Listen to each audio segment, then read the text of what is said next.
A missile just crossed 3 countries, pierced the Mediterranean sky, and forced NATO to fire its first shot in combat since 1949. Its target? A Turkish airbase holding something far more dangerous than fighter jets. What happened next could rewrite every alliance on Earth. 70 kilometers from Syria's volatile border sits a military installation that stands apart from every other American outpost scattered across the Middle East. It's not the advanced radar systems that make it unique. It's not the squadrons of aircraft lined up on its tarmac. And it's certainly not the thousands of personnel rotating through its gates every year. What makes Incirlik Air Base fundamentally different is what lies beneath the surface. Locked inside reinforced underground shelters built to withstand almost anything the world can throw at them. Between 50 and 60 American B-61 nuclear gravity bombs. These aren't relics gathering dust. They're active warheads, part of a Cold War-era arrangement called NATO nuclear sharing. The idea is straightforward but chilling. The United States stores nuclear weapons on Allied soil so that, if the unthinkable happens, Allied forces can arm their aircraft and deliver a nuclear response. Incirlik has housed these weapons for decades. They sat untouched during the chaos of the 2016 Turkish coup attempt, when Ankara cut electricity to the base and grounded American jets. They've remained in place through every Middle Eastern crisis, every diplomatic rupture, every moment of tension that has rocked the region since, until this week. On Wednesday, March 4th, 2026, something unprecedented occurred. An Iranian ballistic missile, a medium-range Fateh 110 variant, launched from somewhere inside Iran, arced across Iraqi territory, streaked over Syrian airspace, and entered the eastern Mediterranean. Its trajectory wasn't random. Its path wasn't erratic. It was heading directly toward Turkish airspace. And according to flight data analysts tracking the missile's course, it was on a vector consistent with one destination: Incirlik Air Base. NATO destroyers stationed in the Mediterranean detected the incoming threat. Within seconds, interceptor systems engaged. The missile was destroyed mid-flight. This wasn't a drill. This wasn't a simulated defense scenario played out in a training exercise. This was NATO, the 32-nation alliance whose Article 5 collective defense clause has anchored Western security architecture since World War II, firing a weapon in active combat for the first time in its 77-year history. Let that settle in for a moment. Since NATO's founding in 1949, the alliance has never shot down an enemy missile in actual combat. It has deployed defensive systems. It has conducted countless exercises. It has postured and deterred and prepared. But it has never, until Wednesday, pulled the trigger to defend a member nation from an incoming attack. Turkish officials immediately tried to downplay the significance. Speaking on condition of anonymity, one official suggested the missile wasn't aimed at Turkey at all. "We believe it was targeting a base in Greek Cyprus, but veered off course," the official told reporters. But that explanation doesn't align with the physics. A missile that veers off course doesn't travel across 3 sovereign nations in a precisely calculated ballistic arc and then suddenly lose its way. Ballistic missiles follow the laws of motion. Once launched, their trajectory is determined by initial velocity, angle, and gravitational pull. They don't drift. If this missile was truly headed for Cyprus and somehow went astray, it would have deviated much earlier, over Iraq, over Syria, somewhere in the first half of its flight path. Instead, it maintained course across hundreds of miles, crossed multiple borders, and entered the eastern Mediterranean on a bearing that placed it squarely in line with Incirlik, and that's where the interceptors found it. Burcu Ojalik, a senior defense analyst at the Royal United Services Institute, put it bluntly: a deliberate Iranian strike on a facility like Incirlik would amount to a direct confrontation with a NATO member possessing one of the alliance's most formidable militaries. That raises the immediate risk of this spiraling from a regional conflict into a genuine international crisis, not just in rhetoric, but in operational reality. It would create instant pressure for a coordinated NATO response and for Turkey to hit back, not just in rhetoric. At the Pentagon, Defense Secretary Pete Hegseth addressed reporters and tried to calm the waters. The U.S. is aware of the apparent thwarted Iranian attempt to target Turkey, he said. But I don't expect this incident to prompt Turkey to trigger NATO's collective defense clause. There's no sense that it would trigger anything like Article 5. No sense of Article 5. This is the same Pentagon chief who recently told the press that the goal of American operations is not regime change. The same official who described a facility where 6 Americans died inside a shipping container as fortified. The same voice reassuring the public that America is winning decisively, devastatingly, and without mercy. And now, while he's saying those words, NATO just fired its first combat shot in history to stop an Iranian missile from potentially reaching a base where American nuclear bombs sit underground. The geometry doesn't lie. The intercept happened because the threat was real. NATO's founding treaty contains one of the most powerful sentences ever written into international law. An attack on one is an attack on all. That's Article 5. It's the collective defense commitment that has prevented war in Europe for nearly 8 decades. It's the promise that an assault on Estonia is an assault on the United States, that an attack on Poland is an attack on France. Iran just launched a ballistic missile at a NATO member state. NATO intercepted it, but invoking Article 5 against Iran, while the United States is already engaged in open hostilities with Tehran, would require NATO to formally enter the conflict. It would require every member nation to decide whether it's prepared to go to war with Iran. And that would force Europe to answer the question it's been avoiding since late February. Whose war is this? Turkey's response was carefully calibrated. Presidential Communications Director Fahrettin Altun released a statement that was deliberate in its framing. Turkey is prepared to take all necessary steps to defend its territory and airspace without hesitation. Appropriate responses will be delivered within the framework of international law to any hostile actions. Notice what's missing. No mention of NATO. No invocation of Article 5. No call for collective alliance action.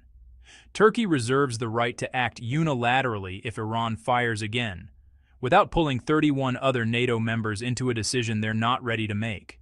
That's not an accident. That's statecraft. Because Turkey knows that invoking Article 5 right now would fracture the alliance. Germany doesn't want to fight Iran. France doesn't want to fight Iran. Spain, Italy, the Netherlands, none of them signed up for this. And so Ankara issues its warning under international law, not under NATO treaty obligations. Meanwhile, elsewhere in the eastern Mediterranean, the chaos continues to spread. On Wednesday, authorities in Cyprus closed the airspace above Larnaca after detecting what they described as a suspicious object. On Sunday, an Iranian-made drone struck a United Kingdom military base on the island, causing minor damage. 2 more drones were shot down on Monday. By Wednesday, 2 Greek F-16 fighter jets scrambled to intercept yet another suspected drone just outside Cypriot airspace. Greek frigates are now circling the waters around Cyprus, feeding targeting coordinates to Greek fighter patrols. Britain has deployed HMS Dragon, a Type 45 destroyer, to the region. And Cyprus, a non-NATO member caught in the crossfire, has effectively shut down its skies. RAF Akrotiri, the British air base on Cyprus, has been hit by Iranian drones 3 times in 6 days. That's the same facility whose use the British Prime Minister authorized for American operations, the same leader who said he doesn't believe in regime change. Let's zoom out for a moment and look at the map. This war now touches Iran, Iraq, Saudi Arabia, Qatar, Kuwait, Bahrain, the UAE, Oman, Jordan, Israel, Lebanon, Yemen, Cyprus, Turkey, the Red Sea, the Arabian Sea, the Gulf of Oman, the Persian Gulf, and the Eastern Mediterranean. And as of this week, add one more location, the Indian Ocean, off the coast of Sri Lanka. That's where an American submarine just made history. According to Secretary Hegseth, a U.S. Navy submarine operating near Sri Lanka engaged and sank an Iranian warship using a torpedo. It's the first American submarine torpedo kill since the closing months of World War II, over 80 years ago. Hegseth didn't name the vessel, but the Sri Lankan Navy confirmed it rescued 32 survivors following a distress call from the Iranian frigate Iris Dina. At least 80 people are believed dead. The Iris Dina wasn't some aging patrol boat. It was a Mauj-class frigate, the most advanced surface combatant in Iran's conventional navy. A modern warship, bristling with weapon systems, radar, and anti-submarine capabilities. And an American submarine found it, stalked it, fired a torpedo, and sent it to the ocean floor. 80 Iranian sailors are dead. 32 survivors pulled from the water by a neutral third country's coast guard. And somewhere beneath the waves off Sri Lanka, one of Iran's best ships is now a tomb. This happened on the same day Nato fired its first combat intercept in history. The same day an Iranian missile crossed 3 countries and headed toward Turkish airspace. The same day, the world came closer to a NATO-Iran confrontation than at any point in modern history. Now let's talk about Russia. Because while all of this unfolds, Moscow is watching and calculating. Russia has been paying very close attention to what's happened to European energy since the Ras-Laffan liquefied natural gas facility in Qatar was shut down by American strikes. Natural gas prices across Europe have spiked more than 85%. Russia knows exactly how long European gas reserves will last. It knows which countries are already feeling the pressure. And it knows that Germany, France, Italy, and Spain, the economic engines of the European Union, are going to need to have some very uncomfortable conversations very soon. Publicly, those governments are condemning Iranian attacks. Privately, they're counting the days until their citizens start demanding heat, electricity, and answers. And when those back-channel negotiations begin, Russia will be ready. On Wednesday, Reuters confirmed something that regional analysts have been whispering about for days. The United States is negotiating with Kurdish field commanders in Syria to launch a ground operation against Iran. It's the proxy plan, the fallback option that emerges whenever the original strategy fails. It's the same playbook America ran in 1991, when the United States encouraged Shia and Kurdish uprisings against Saddam Hussein, and then stood by and watched as Saddam's forces crushed them. The pattern is, honestly, unmistakable. When direct action proves costlier than anticipated, find someone else to do the fighting. And while that strategy is being workshopped in smoke-filled rooms and secure video calls, NATO Secretary General Mark Rutte released a statement. It appeared on NATO's official website within 2 hours of Turkey confirming the intercept. And it contains one of the most carefully constructed diplomatic sentences in the alliance's 77-year history. NATO spokesperson Alison Hart said, "We condemn Iran's targeting of Turkey. NATO stands firmly with all allies, including Turkey, as Iran continues its indiscriminate attacks across the region." Read that again. NATO stands firmly. Not NATO activates Article 5. Not NATO declares collective defense. NATO stands firmly. That is the language of an alliance that has been provoked into combat for the first time in its history, and is desperately trying to avoid being dragged into a full-scale war it never wanted. The spokesperson condemned the attack. The Secretary General called it unacceptable, and all 32 member nations are now in emergency consultations, trying to figure out what standing firmly actually means when the next Iranian missile arrives, and what it means if that next missile isn't intercepted. Because Incirlik isn't just another base.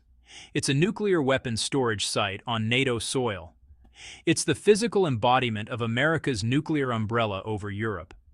It's the hardware that makes deterrence real instead of theoretical. If Iran targeted Incirlik, if that missile's trajectory wasn't an accident, then Iran fired a ballistic missile at American nuclear weapons stored inside a NATO country. NATO shot it down, and Secretary Hegseth says there's no sense of Article 5. Secretary General Ruda described the strike as unacceptable and a direct threat to alliance security. He reiterated NATO's readiness to defend its members. But, and this is critical, he clarified that Article 5 had not been invoked because the attack did not constitute a full-scale armed assault requiring unanimous activation. Let's break that down. That legal determination, made in real time, under immense pressure, without the weeks of deliberation that Article 5 invocation normally demands, is now being studied with forensic intensity by military planners in Tehran and Washington alike. Because that assessment tells Iran exactly where the threshold is. One ballistic missile, intercepted, is below the Article 5 activation line. A barrage of missiles, some of which get through, crosses it. And Iran knows from the exchange ratios of the past 6 days that saturating a defense system until something penetrates isn't theoretical. It's doctrine. It's the same approach that killed 6 Americans inside a shipping container. That destroyed a Patriot battery. That struck 5th Fleet headquarters. That hit the U.S. Embassy in Riyadh. It's the tactic that just put an Iranian missile into the eastern Mediterranean and forced NATO to fire in combat for the first time ever. Iran's military planners are now asking themselves one question: how many missiles does it take? And there's one more dimension to this crisis that could reshape everything: succession. According to Iran International, an independent outlet broadcasting from outside Iran, the Assembly of Experts has elected Mojtaba Khamenei as the next supreme leader, under intense pressure from the Islamic Revolutionary Guard Corps. Mojtaba Khamenei, 55 years old, the son of the dead supreme leader, a man with deep roots in IRGC intelligence, not a moderate, not a reformer, not a pragmatic technocrat open to negotiations with Washington. He's an ideological heir who has spent his entire adult life inside the Revolutionary Guard's intelligence apparatus, the same apparatus now executing his father's pre-authorized retaliatory plan across 11 countries. President Trump recently claimed that the American strike was so successful it knocked out all the candidates on our list for who would succeed Khamenei. Mojtaba wasn't on that list. He survived because he wasn't visible enough to be considered a high-value target. And now, under pressure from the very organization running Iran's current military campaign, he's poised to take the reins of a country whose forces are simultaneously executing the deadliest retaliatory operation against American assets in modern history, firing ballistic missiles at NATO facilities, losing warships to American submarine attacks in the Indian Ocean, and watching Russia position itself to exploit Europe's energy desperation. This is where we are. An Iranian ballistic missile crossed Iraqi and Syrian airspace on Wednesday and headed toward Turkey.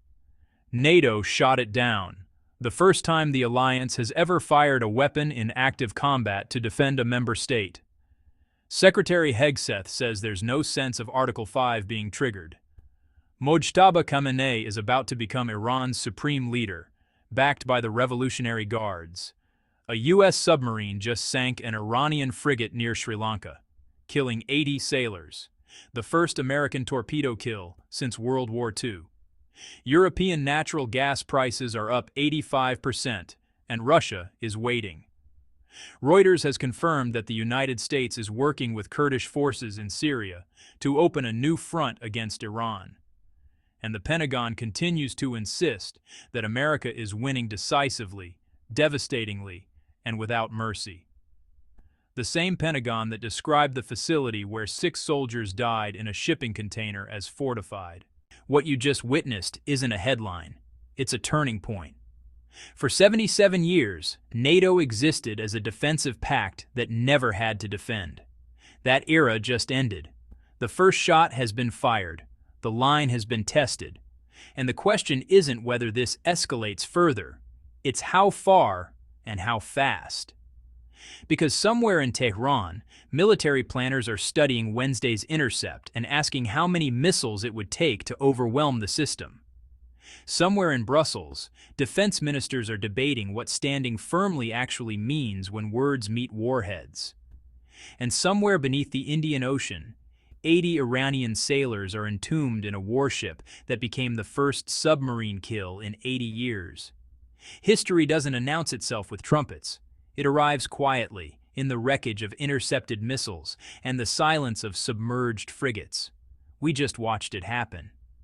If this analysis opened your eyes to what's really unfolding, share it. Because the next missile is already being fueled, and the world needs to understand what's at stake before it arrives.